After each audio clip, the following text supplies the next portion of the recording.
Oh, good afternoon. One of my neighbours has told me that he's explained to his wife that it's officially too hot to work.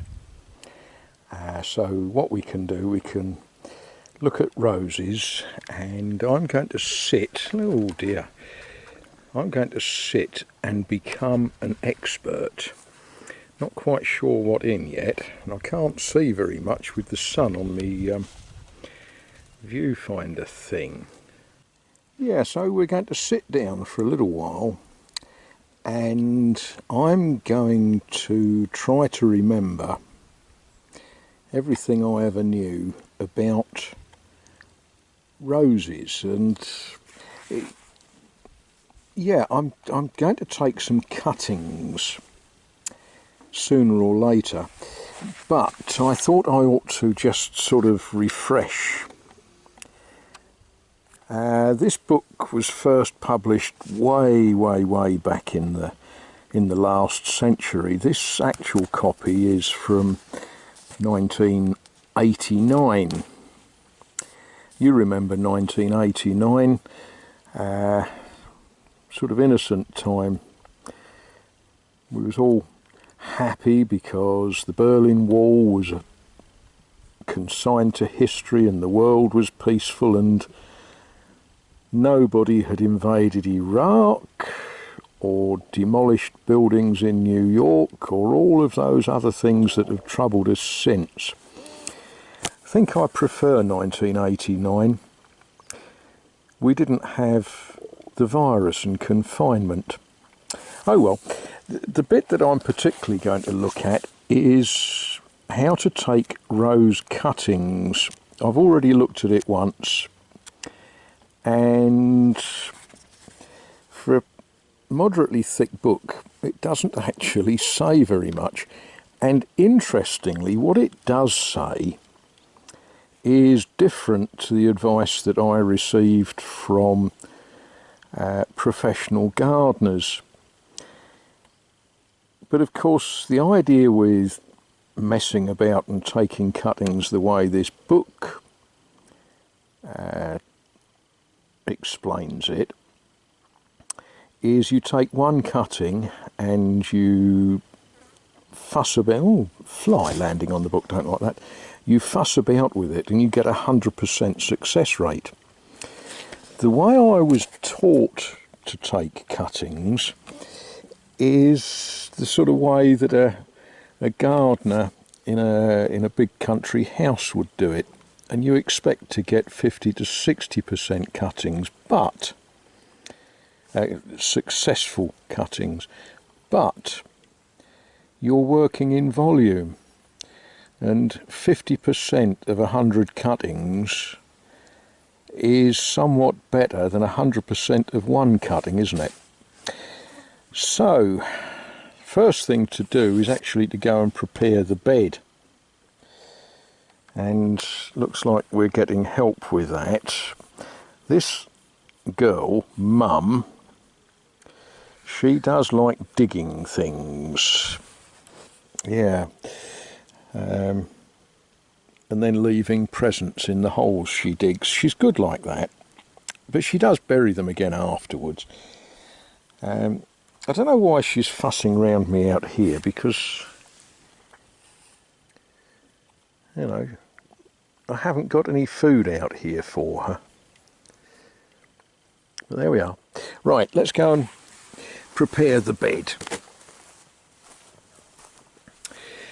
The ground is horribly dry, but bits where I grow things I have been keeping wet, and thankfully my tankage, I've got enough rainwater still to keep things wet.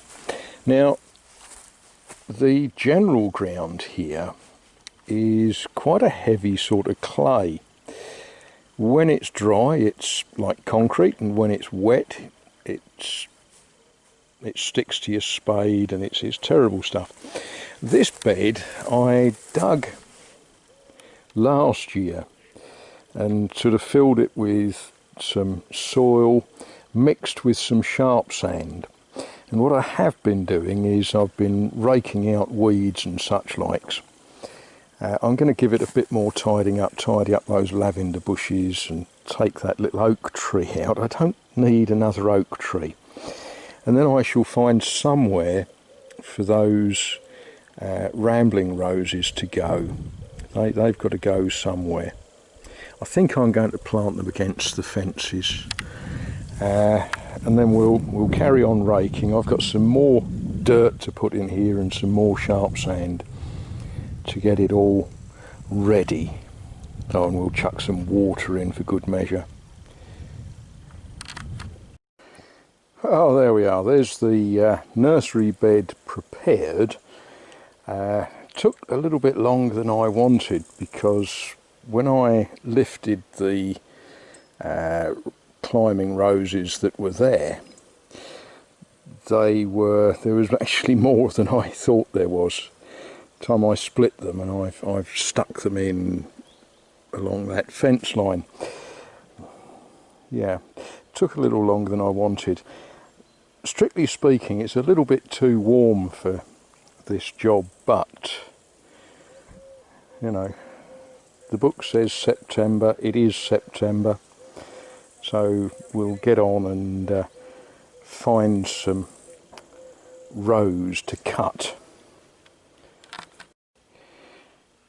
And this little fella is determined to keep an eye on what I'm doing in case it involves the availability of food or butterflies to catch. They seem to love catching butterflies. They must taste horrible.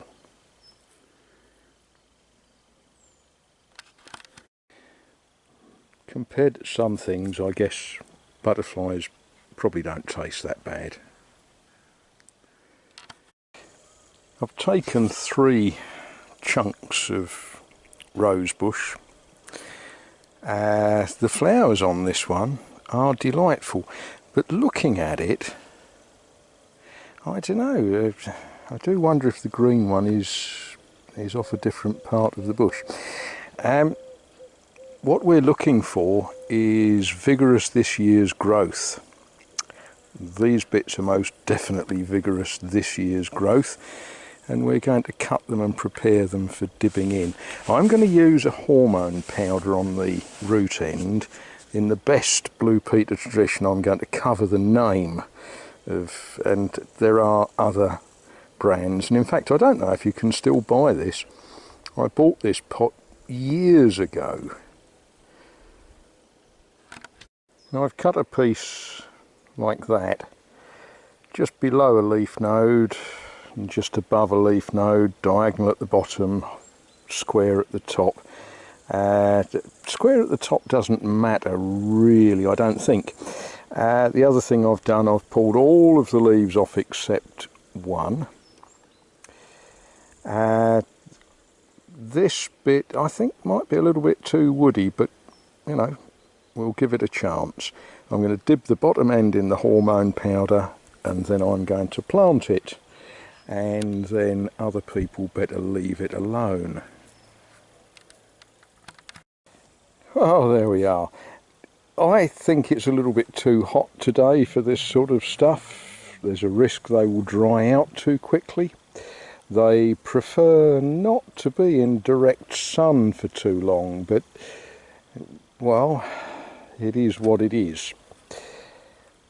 If they do as well as the cuttings I took last year did, that will give me 4 lovely rose bushes this time next year. Yeah. The flowers on these are absolutely delightful. They're a sort of pink with a sort of reddish tinge. We'll see what they do. And plenty of space, because I've got,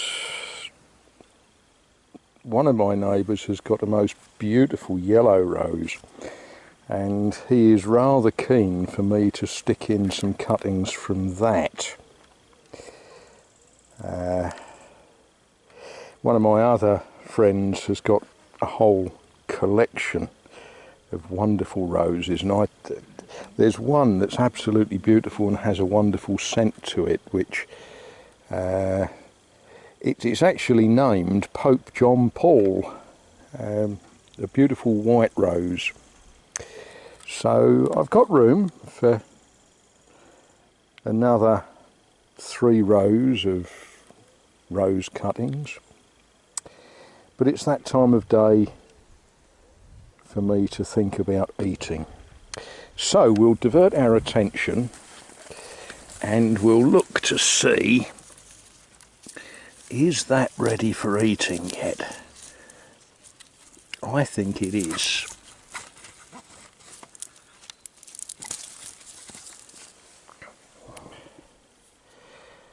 Yeah, that can go in with my dinner tonight.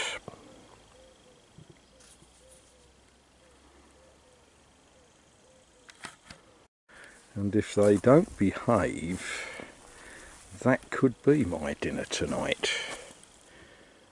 What are you doing?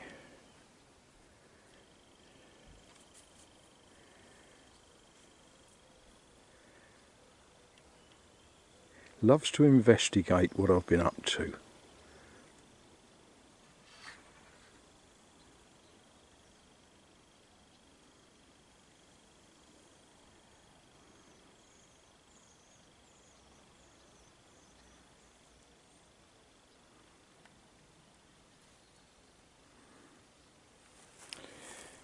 And this brave little tiger, he's the adventurous one. He climbs things and jumps things and does all sorts of clever things, and he's a big brave boy who chases mice and butterflies. One day last week he decided, what have we found now? We found a stone. Oh no, it's a root of one of the weeds that I pulled up. He decided that he was going to climb on that big pile of stones over there and play king of the castle, and then he jumped over the fence into the neighbouring field. And then we had an hour of fun because he couldn't work out how to get back, and he ran up and down the other side of that fence line crying. But would he stand still to let me pick him? No, he wouldn't. And eventually he did work out a way that involved branches and climbing and such likes. But yes, big brave boy that he is. And he was crying like a baby.